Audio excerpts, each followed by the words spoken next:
خداوند یسوع مسیح کا یروشلم میں شاہانہ یا فاتحانہ داخلہ متی رسول کی انجیل اس کا 21واں باب اور اس کی پہلی 11 آیات۔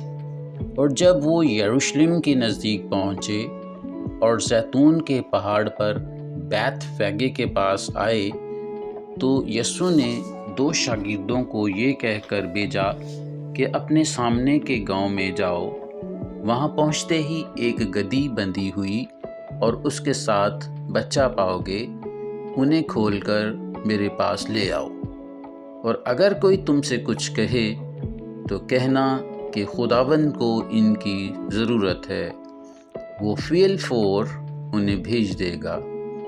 یہ اس لیے ہوا کہ جو نبی کی معرفت کہا گیا تھا وہ پورا ہو کہ صہیون کی بیٹی سے کہو کہ دیکھ تیرا بادشاہ تیرے پاس آتا ہے، وہ حلیم ہے اور گدھے پر سوار ہے، بلکہ لادو کے بچے پر۔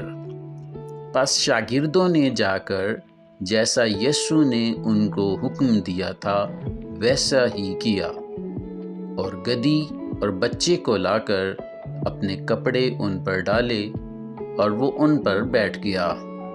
اور بھیڑ میں کے اکثر لوگوں نے اپنے کپڑے راستہ میں بچھائے اور اوروں نے درختوں سے ڈالیاں کاٹ کر راہ میں پھیلائیں، اور بھیڑ جو اس کے آگے آگے جاتی اور پیچھے پیچھے چلی آتی تھی پکار پکار کر کہتی تھی، ابن داؤد کو ہوشانا، مبارک ہے وہ جو خداوند کے نام پر آتا ہے، عالم بالا پر ہوشانا۔